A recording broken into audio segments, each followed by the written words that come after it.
Bermuda, mama, come on, pretty mama.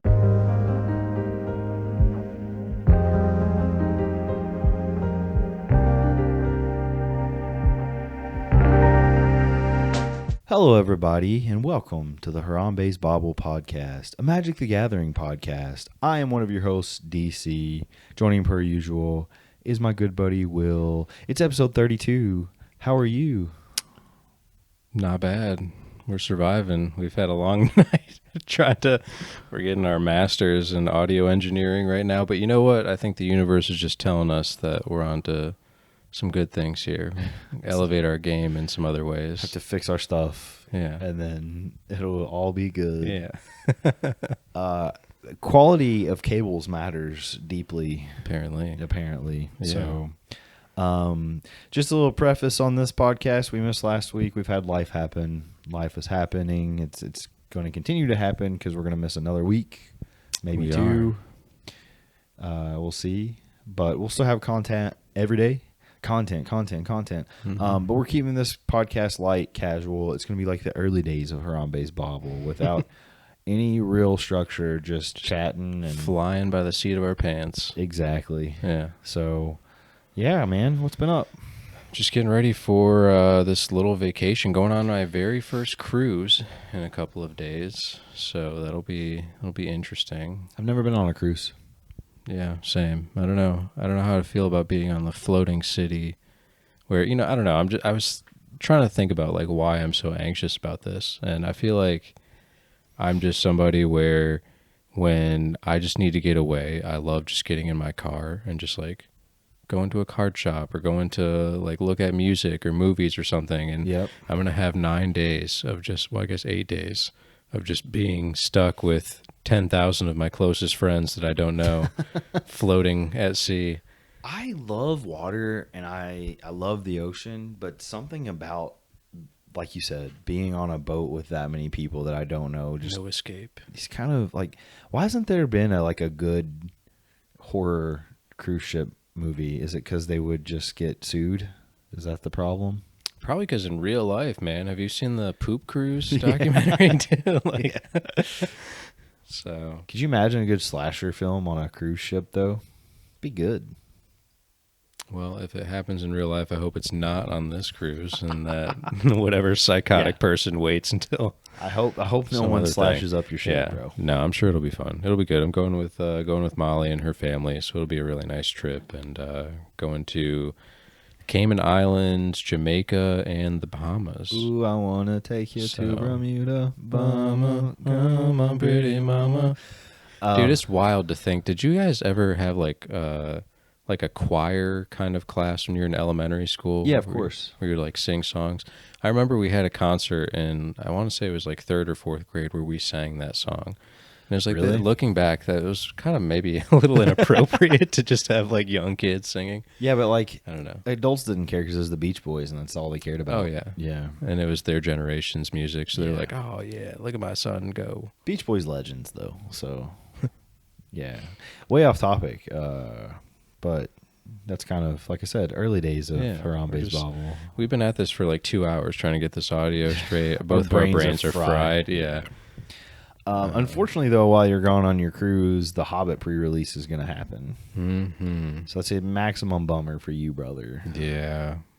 But I'm planning to go to the pre-release on a Sunday at Hooves Hangout, Alexandria, Kentucky. If you're listening, go hang out at Hooves Hangout on Sunday. You'll see me there. I'll be playing, hopefully winning.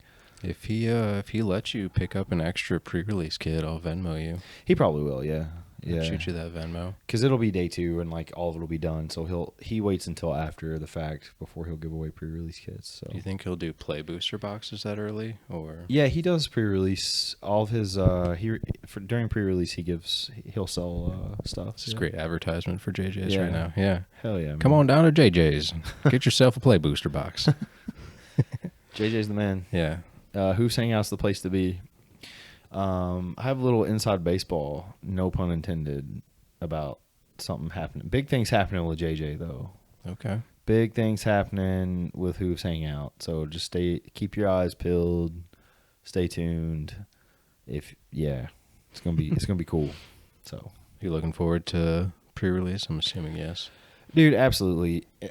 We were just talking about it today in our MTG chat, and I am so very insanely excited for this set, as it has been. Like, at first I was like, okay, it looks pretty cool, but like maybe it's just top heavy. And well, turns out like there are commons and uncommons that look fun, and playable, and like limited is going to be an absolute limited's going to be great. blast. Mm-hmm.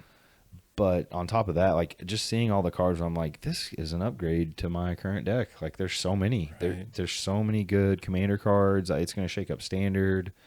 I don't know about modern and all that. Maybe not, but at least Smaug might. But there's just so many good cards being revealed, man. And a lot of bears. Got a lot of bears. Which is surprising because, I mean, outside of, Beorn or Bjorn or whatever, like, there's really not a huge bear presence in The Hobbit. No. But I'm not mad at it. No, I just giving Radagast some This is love. time for Kudo, Bear Tribal. Yeah, man. Yeah, now's the time. But no, it's funny because I was, listening back to our last episode from 2 weeks ago. Yep. A couple days ago, just getting clips, and we were both talking about how we were like, man, why are they spoiling all this stuff for Star Trek, and we haven't seen anything for The Hobbit? Yeah. And I feel like over the last 5-6 days, we've seen just nonstop good stuff. Yeah, for it, man. to where, I mean, I really think that this is going to be a huge set. I think the storybook art alone is going to make people buy a lot of product for this. Yeah. Like I said, I'm going to have to talk myself off the ledge on buying a second collector booster box, depending on how my first one goes. Yeah. Because there's so many good treatments. Like, I love all the borders, the dragon scale borders. I know you're not a huge fan of some of them, but I think they look elite. There's just so many good ones, man. Are there any new spoilers out that you are particularly looking forward to? 3 generic, 2 green for a 6/6 with trample. Other bears you control get +2/+2. Okay, cool. But at the beginning of combat on your turn, put a trample counter on up to 1 target creature you control. It becomes a bear in addition to its other types. Then if you control 3 or more bears, draw a card. So, I mean, something where in Toph, part of the huge struggle there, right, is me getting trample on these big lands. Yeah. Now I can buff them, give them trample, and after a couple of turns start drawing cards, something that Naya struggles in. Like, it's all good. Land bear pig. Yeah. The bears everywhere, man. Bears everywhere. And there's some 5-drops in there that are earthbending related that are hot trash that I'm really ready to sub out for something like this. Yeah. So, I'm definitely putting in an Omnith. so good. Yeah. Such a cool design. Very good. So that one, and then to go on the aristocrat side, we saw the Sackville Bagginses. Ooh, yeah. For 1 and a black, a 2/2. When the Sackville Bagginses enter, you may sacrifice another creature or artifact. If you do, draw a card and create a treasure token. Whenever you sacrifice a token, target opponent loses 1 life. You already know Corvold is just going to have a field day with this card. Yeah. And I mean, I have a feeling this is going to be one of those. It's not going to be that expensive. I mean, it's just a rare. It's probably going to be like a $3 to $5 at most. Yeah. Sign me up, dude. Sign me the up. I'm looking forward to it. And I mean, rats too. Rats. Food and Friends. Yep. Name your aristocrat. Zombies. Yeah. Like, there's so many decks this just belongs in. Creature or artifact. I mean, they basically were just like, you're doing aristocrats? Get this card. You're really doing We got aristocrats you. now. Yeah. And I love the detail on the art, man, how the dude is just like pocketing the silverware and I don't know, just like all the little tiny details. Yeah. The art's been so good. So good. Yeah. What about you? Some catch your eye? Dude, yeah. There's so many. 2 that really stick out, though, like, especially because I've been playing a lot of Standard lately, and I could just see like this card immediately fitting into Dimir Excruciator. And then I want to put this in Doom, is Inside Information. This card is evil. It's straight up evil. I love that Smaug is on it, just looks so cool. Him there getting, talking to Bilbo. If you know the scene, you know the scene. And, so it's 2 black and an X, and it's a sorcery. Exile the top X cards of target opponent's library. You may play those cards this turn. If you cast a spell this way, pay life equal to its mana value rather than pay its mana cost. So, it's like an ad nauseum type thing, except you're casting it straight up instead of, it's Bolas Citadel but a sorcery speed. But for opponents, Right. kind of mean, very mean. Very mean. Especially in the right matchup, like if you know the type of deck your opponent's running, you can just steal their deck basically. Such a crazy fun card, and I think it's going to go in a lot of decks. I will say the art on that one, Smog is looking like they're about to start like an Only Scales or something, you know. I think it's fun. Well, because he's being like mischievous and devious, you know. I think it, you know, like I said, if you know the scene, you know the scene, and it fits, in my opinion. And then the other one I just saw today, I just posted in the chat. So you know me, I love artifacts a lot. God, this card's for any kind of artifact type. You know, obviously you have to run blue, but artifacts and blue love each other anyway. So, Fateful Discovery, it's 2 blue and 3. It's an enchantment. Again, we talked about not a ton of enchantment hate. So, love that already. Yeah. Whenever an artifact you control enters, draw a card. If only Corvold ran blue, huh? Right. Makes me want to do a 5-color artifact deck, to be honest. Like an Aristocrats type. Just think about all the card draw you could get from this. With Urza, crazy. So many good synergies with this card. Specifically for Commander, I'm not sure it'll see play much else, but for Commander specifically, it's very, very good, in my opinion. Yeah. And I love the alternate art of this one too. With the, I know you said it didn't do it for you, but with the dragon border, I just love him reaching for the ring in this photo. I just think it looks really, really cool. Yeah. Yeah. I mean, not all of the, whatever, is it dragon tail? Is that what you said it's called? I don't know. A dragon border. Yeah. I just feel like, and maybe it's just the couple that I've seen, but like some of them that I've seen, like the Beorn card, like the base art just looks so cool. Yeah. That, I don't know. But nonetheless, it's cool. That card, I kind of want to get it for Captain America. Yeah. Just because I'm running all the 30 artifacts. All the equipment. And yeah, I mean, who doesn't want to draw cards? Yeah. So, but like you said, if you're doing something like an Ursa, I mean, this is going to get busted, dude, so fast. Yeah. There's just so many utilities and so many cards that I'm seeing previewed. Like, you know, you see a lot of preview season cards being like, yeah, that's pretty cool design. Like, it's neat. It's going to be good and limited, or like very niche things. Like, most of the cards that I've seen, like, I just see so many play opportunities for them, and you just don't see that a ton. Yeah, with spoiler season for sets, and even like you said, like little commons and uncommons, like the Great Fierce Bee. Yeah, like whenever one or more creatures die, not even yours, scry 1. Or what was it? Not the squirrel. Maybe it was a squirrel. Nasty Little Rabbit. Yeah, Nasty Little Rabbit. 1 drop. Beginning of combat on your turn, if you control a creature with power 4 or greater, easy as fucking green, put a +1/+1 counter on this creature. Yeah. Like, what a cool 1 drop. Yeah. Yeah, man. I feel like there's just, like we were saying before, limited is going to be a lot of fun. Commander is going to be a lot of fun.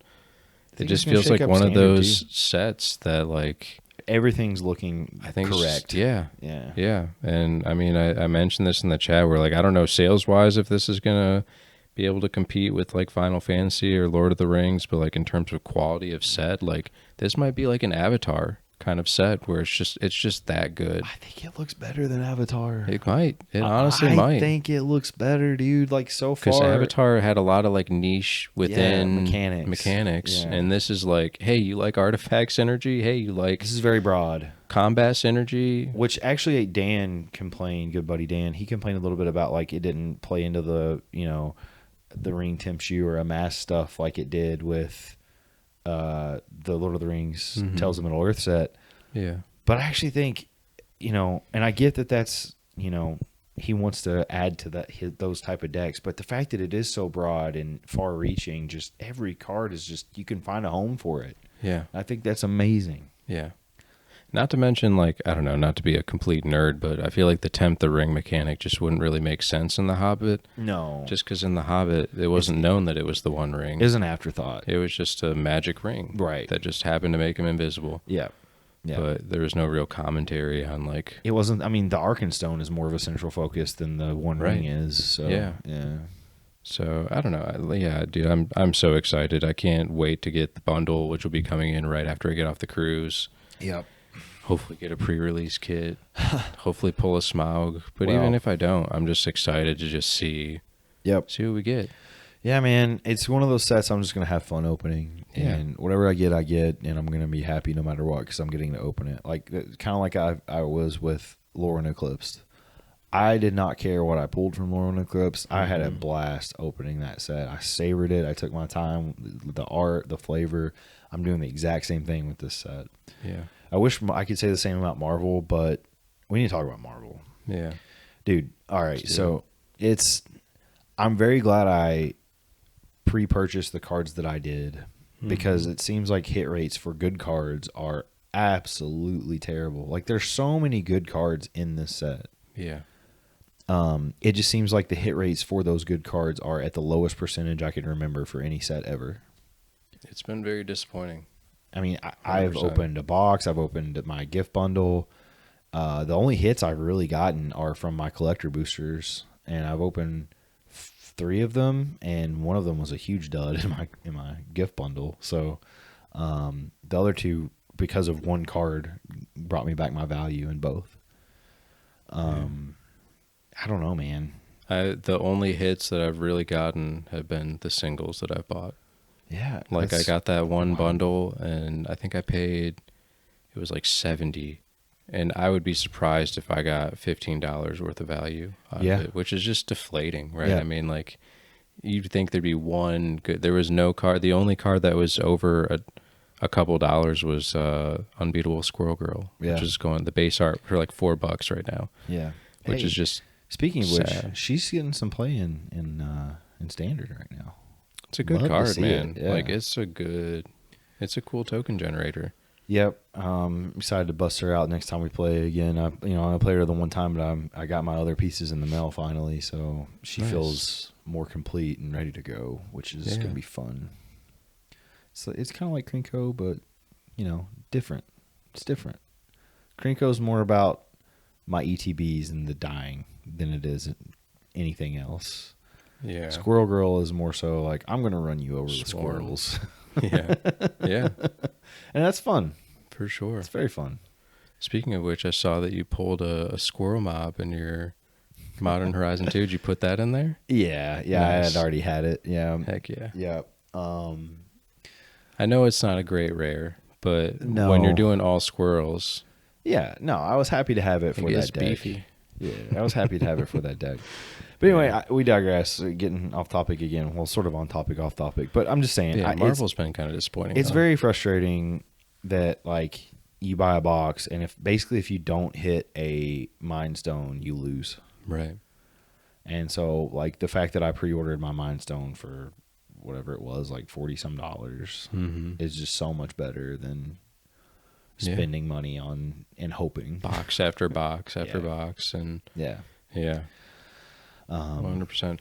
That said, though, I am glad that they reprinted some of the cards that they did, like the ones from the Secret Lair drop that they released last year. Like, there are a lot of really great individual singles, but like you said, the hit rates on buying sealed product is just not. It's so it's bad. just not worth it. I mean, It's not worth it. I got very little bonus sheet in my box. I mean, I think I got one bonus sheet card in my whole box. I don't think I got any in my bundle. That's terrible.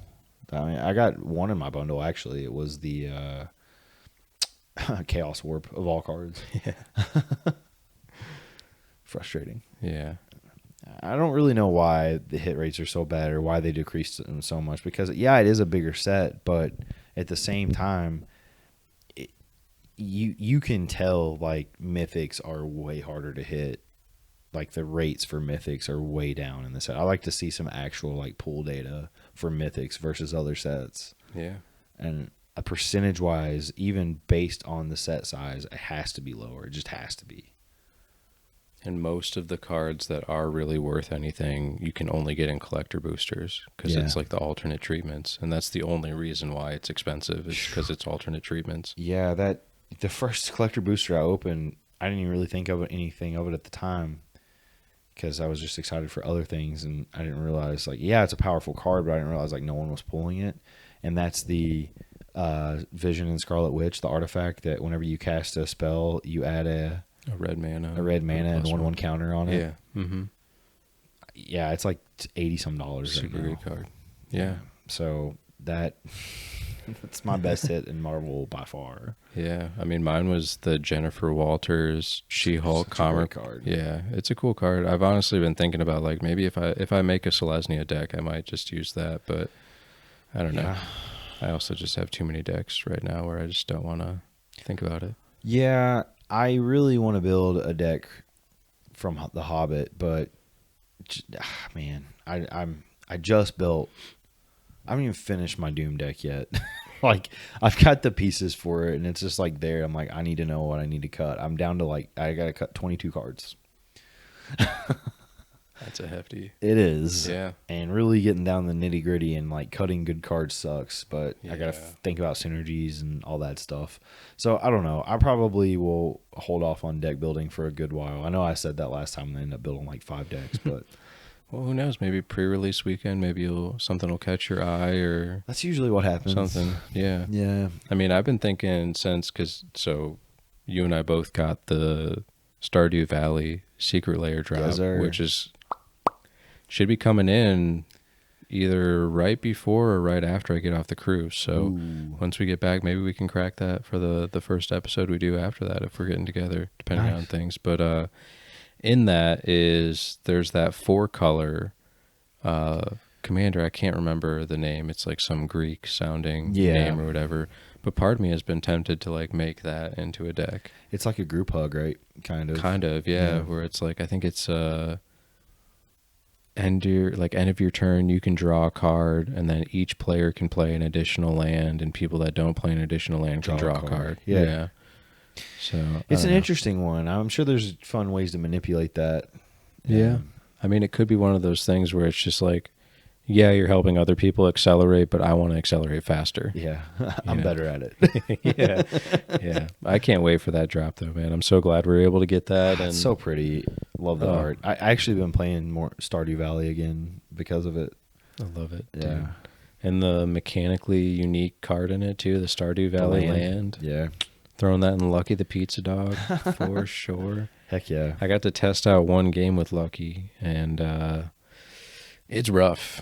It's rough, man, because I decided, I tried initially to do the whole house pets bracket 1 thing. Yep. There are not enough house pets in mono green to be able to do that successfully. So I was like, you know what? I'm going to just make this a bracket 2 because I have Aang as my other bracket 2. Let's just have a second one. I dismantled Gretchen because Gretchen it's not fun playing a deck that you intentionally make bad. Mm-hmm. So I was like, all right, well, I'll just do Lucky, and I just intentionally won't make it great. It'll just be, you know what I mean? Approach it from the other perspective. For sure. So, yeah, it's not good. It's not good. Yeah. I need to get some more food synergies. We can, yeah, you still need to make that bracket 1 though, because Spider Ham's pretty lonely right now. I know, I need to. Living in bracket 1. I can only play so many games against my son. Have you played it recently with him? Nah, we've been doing other stuff. Baseball season just ended, and I've been doing this. He got these like science experiment kits for his birthday that we haven't been able to do because of baseball. Mm-hmm. And so we've been doing those with him, like making crystals and stuff like that. So that's awesome. That's kind of what we've been doing with our spare time. Yeah. So that's been fun. That's a good way to spend time. Yeah. He's learning about chemical reactions and stuff, which is nice. So heck yeah. Yep. But he's all about it, and I think that's really cool. So going back to Marvel just a bit, because we got some interesting data released, and that is Marvel is the fastest selling set in Magic history. What was it, day 1 and month 1 or something of sales? Yeah, fastest to 300 million or something like that in sales. Now, that doesn't make it the king yet, because Final Fantasy still is the king of overall sales. Mm-hmm. But time will tell, because, I mean, we talked about it a little in the chat too. I mean, there just hasn't been product out and about. Like, the initial product released, and there's been a lot of stuff that hasn't been re-released. So it'll be interesting to see if it does eclipse Final Fantasy in the long run. Which, I mean, you look at the broad spectrum of things. Yeah, Final Fantasy is really popular, but it's not nearly as popular as Marvel. It's just not. And anyone who thinks that is just, they're kidding themselves. Like, Yeah. you just look globally. Mm-hmm. Spider-Man is the most popular property in the world. Like, it just is. And you attach other characters in that universe that are globally loved, like Captain America, Iron Man, stuff like that. Like, you just get more of a broad spectrum of people wanting to play and buy those cards. Not to mention you throw in like the comic book arts and like these alternate treatments that people are chasing after. And I mean, even like people that just enjoy playing the game but want those versions. Like, I got the Captain America Shield comic book, and you pulled one too, right? And like those little tiny details where you're just like, I want this. Yep. You know, I don't know. You said that, and it was like one of those things where it was like, dang, that's crazy. But then the more I thought about it, it was like, I guess that kind of makes sense. Like, I mean, it's been huge. The hit rates suck, but it's still, you know, people want to buy it. Yeah, I think prices will start going up on some of those rares and stuff too once people stop opening so much. Because I think that's part of the problem too. The market's really oversaturated with people opening stuff. I mean, clearly it's sold 300 million or whatever it was. So. Yeah. Just like, give it time and it'll climb. Stuff like Shang-Chi, Jennifer Walters, those prices are going to skyrocket over time because those are just insane cards. Yeah. Like, there's so, like I said, there's so many great cards in the Marvel set. Like, I'm pleased with the set overall. Just don't buy bulk right now. Buy singles. If you want a card, buy it. And honestly, it feels like the best bet is, as weird as it is to say, and I'm not trying to encourage it, but it seems like collector boosters are the best way to go. Unfortunately, yeah. Because like that's where the only value really consistently is. Yep. I regret canceling my order, to be honest with you, but oh well. More money for the Hobbit. Yeah, exactly. Yeah. And that does not seem like it was a poor choice. Those book treatment, the storybook treatment cards, just elite, beautiful. elite. Even just like the Lonely Mountain, a land. Yep. Like I want it. I need it. It's some of the best alternate treatments ever in Magic. I would agree. They just look perfect. What was the treasure, like the Smothering Tithe light? Ooh, oh yeah. It's the Gleaming Splendor. Mm-hmm. Insane. 1 in a white. I think it's an enchantment. Yeah, enchantment. Yep. Whenever an opponent draws their second card each turn, you create a treasure token. You can pay 2 in a white. 2 target players each draw a card. So cool. Yep. I mean, way less salty than a Smothering Tithe, but also like more useful in a way because you get to draw a card if you activate that ability. Right. Potentially. I mean, and you just can have a free treasure. You don't have to activate that second ability. So that's the best part about it. You can just keep it out there, like you said before. Not a lot of enchantment hate. Yep. 2 mana. That's a pretty good investment for something that can get you free mana and potentially, if you pump it a little bit, card draw. Yeah. That's really not bad. I want to put it in Food and Friends, to be honest. Like, just getting those aristocrat pieces, you know. Yeah. And I'm not probably caring if other people draw cards in that deck either, because I don't really care what anyone else does in that deck. Yeah. But, dude, the art on it just looks so beautiful, too. Yes. I mean, it's just like all gold. Smog is just like raking in treasure. It's just beautiful. Yeah. And I love even the just tiny details of like the frayed look. Like it's like an aged book in a library that's just been sitting there waiting for you. Yeah, man. Oh, I'm just getting so giddy for it. Mm-hmm. I literally cannot wait. It's all I've been thinking about. The kids and I just finished watching The Hobbit, the extended versions, all 3. Yeah. And Ronan's like, that's my second favorite movie series of all time. That's awesome. Yeah, and I was like, really? And then he begged to watch Lord of the Rings, so we're starting the extended cut of that. We just got halfway through the Fellowship. Nice. Had to eat dinner, so that's my favorite movie of all time. Is it actually Fellowship? Yeah, I love that movie. Two Towers is my goat for the Lord of the Rings book and movie. It's in my top 10 for sure. But that's fair. I do love Fellowship. I just love the story of the like the chase aspect. There's something like exhilarating about that. Like it's the start of the journey, right? Yeah. You know, the great unknown and the mystery shrouding it all, and then and like the fellowship, pun intended, of, you know, the Hobbits and Gimli and Legolas and everybody just bonding together. And it's the reason I love the first Hobbit movie so much. You know, rewatching all 3 of those, it really felt like the Desolation of Smaug. Just if you cut that movie out and give some parts of it to the other two movies, you could have consolidated that into two movies easily, and it would have been much better. Yeah. Much, much better. I mean, I think whatever studio it was, I don't even know if it was New Line, but whatever studio was probably just like, hey, it worked having 3 movies before, let's do it now. Yeah. Like, they could have honestly made it 1, and it probably would have been. Yeah. But I'm saying, even if you wanted to make it 2, and like just for the little extra bits they threw in, because I didn't mind the Tariel stuff. I thought that was actually kind of cool that they added a new character, right? Yeah. That storyline was actually, that didn't bother me. I thought that was neat. But you still could have consolidated that down to 2 movies, and it would have been exponentially better. Yeah. Just it just kind of drug for too long on certain aspects of it. It took a while to get going, too. It did. I love me, like, a good dialogue movie, but that first movie, I mean, it's like a good hour before they even leave. Yeah. And then... The banquet. Yeah. And the Shire. Yeah. Yeah. Blunt the knives. Man, that song, though. Yeah, I don't think I've been excited about a set ever, like so far in my Magic career. Like, and I love Lord of the Rings, but I just in seeing a lot of these Hobbit arts, and like what we were saying, like some of it's not even maybe necessarily tied to the story, like the bees and the bears and the rabbits and all these like little creatures that we're seeing pop up that are just going to be so fun and like cool to use. Like, it's just, I want to see what we still don't have Radagast yet, right? I haven't seen him. So that's got to be a big one. Yeah. I'm very excited for that. That's probably, I would venture to guess that Radagast will likely be the commander that I chase. Just based off of the character in the book and how much I love him. Yeah. I think it would be a really cool one, probably. That would be cool. Yeah, like it's all about animal love. Yeah.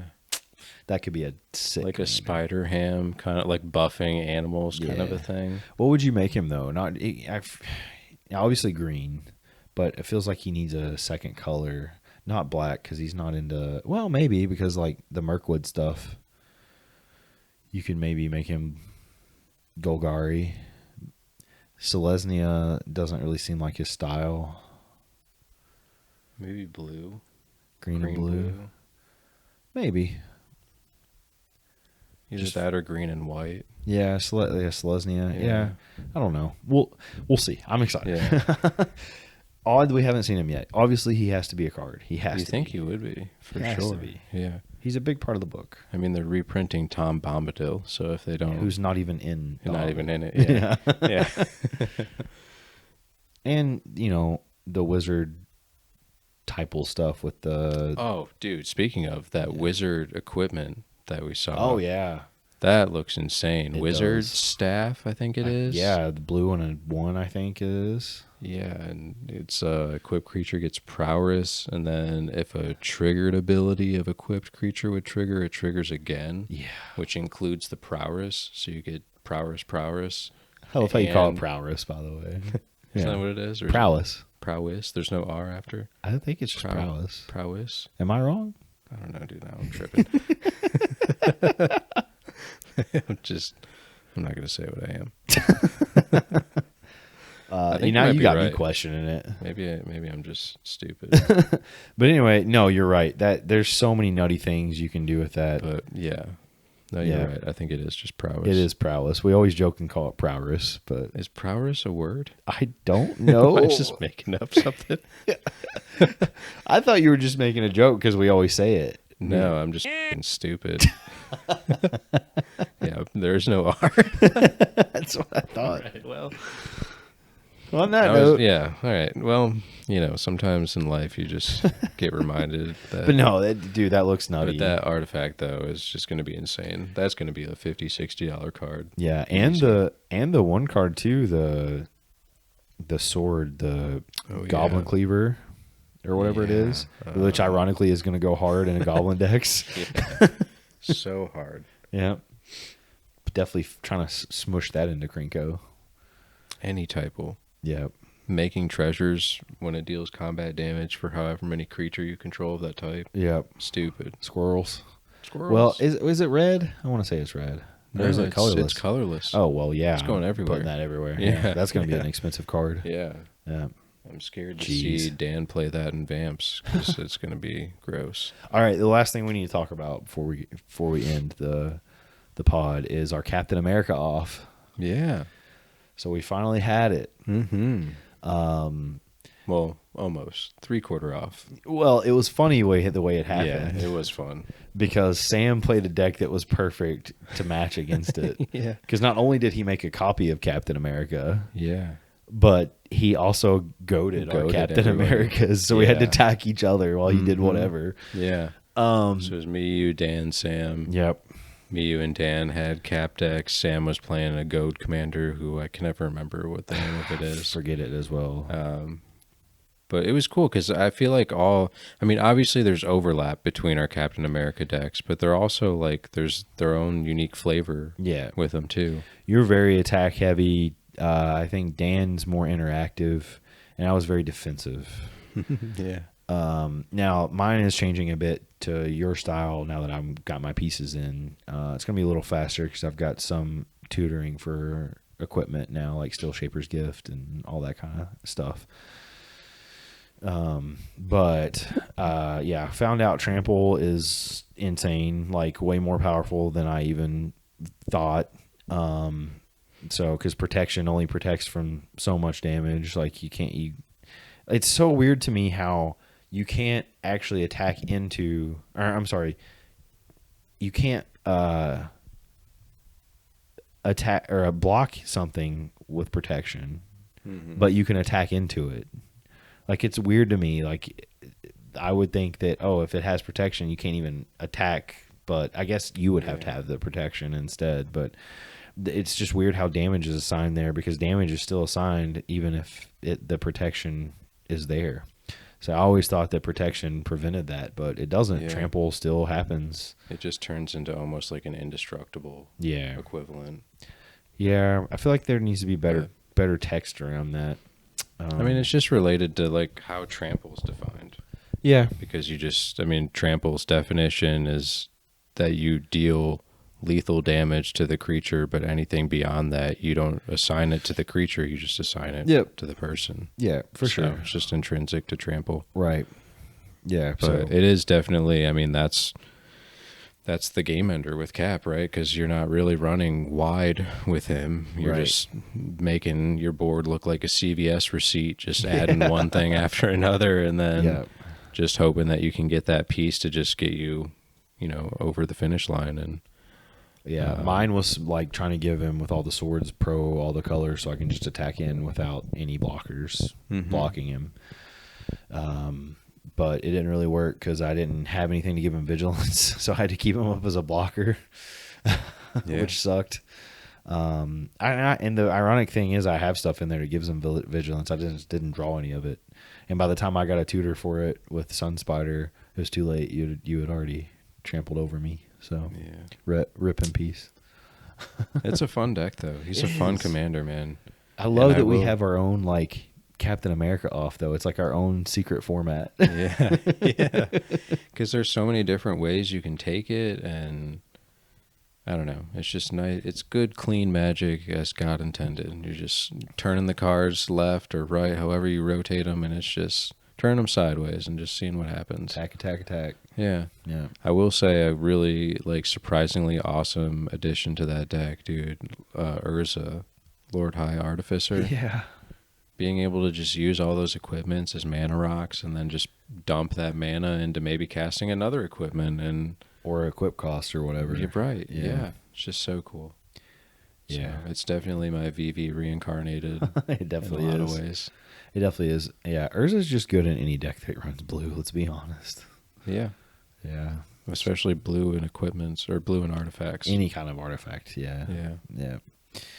But yeah, I'm excited to do more Captain America offs, especially now that I've got the rest of my pieces. Well, almost all of them. The rest of them are in the mail, so it'll be by the time you get back, they'll be here. Nice. So it'll be fun to have another Captain America off. Yeah. Yeah. Hell yeah. We need to get Sam in on it. I know. He needs to get in on it. That would be fun. Just a 4-person Dude, two-headed giant, cap and cap Oh, versus cap and dude, cap. yes. That's what we need. I've been craving some two-headed giant anyway. Like I said, after I Yeah. played it at SCG Con, I had a blast doing it. I want to play more of it. I think the next time we play, we need to do some two-headed giant. Dakota Regardless. seemed like he might be interested in making one, so maybe if he does, Yeah. next time he comes up, that'd be so Dude. fun. Oh. Make it, Dakota. And it would, yeah, shouts out. And it would actually work. Like 5 players, I feel like wouldn't be annoying with that kind of, if we're all playing Captain America. Yeah. I feel like it would just get over with quick, no matter Because there's what. really not like, you don't really want to do board wipes with that deck No. because it screws you like really bad too. Yep. Like, I don't know about you, but I think I only have like 16 creatures in the deck. And Yeah. like Yeah, it's maybe not less. much. Yeah. So any board wipes really are going to hurt you and set you back. And I have one, which I drew, and then it gave me like a turn. Because you just destroyed my guy, my 16/16 artifact. But it is what it is. It was fun. You got that W, boy. I did. Yep. And then after you, after that, I won with Krinko. Mm-hmm. Lesson learned, don't play tough against, yeah. That's the first time I've infinited in a multiplayer game with Krinko. I did it with Dan on vacation, but that's the first time in a multiplayer game I've actually infinited with him. Yeah. Yeah. I mean, dude, it's a good deck. I think it's reached that point where you have to have a certain level of interaction to compete with it. Yeah. And Toph just doesn't have You gotta get that rid level. You of gotta get rid of interaction. Krinko. Krinko's So- like he's a kill on sight commander. He just is.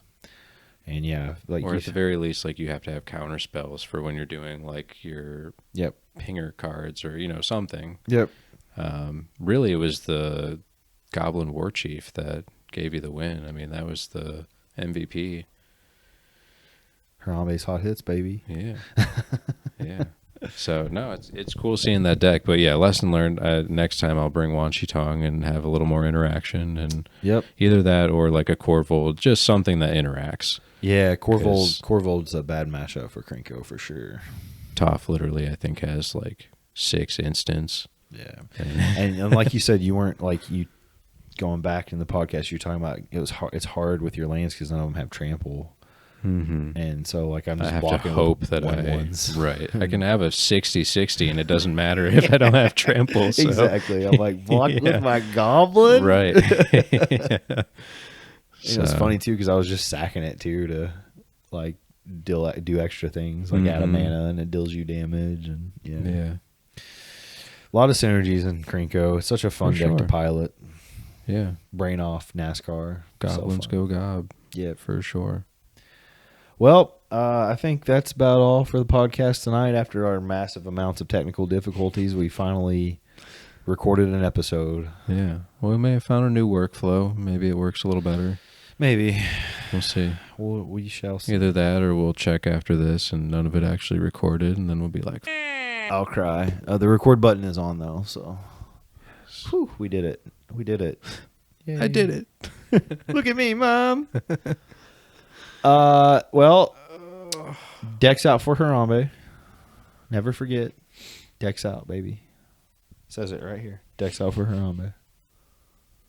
I love you all. Goblin gang, goblin gang, goblin gang.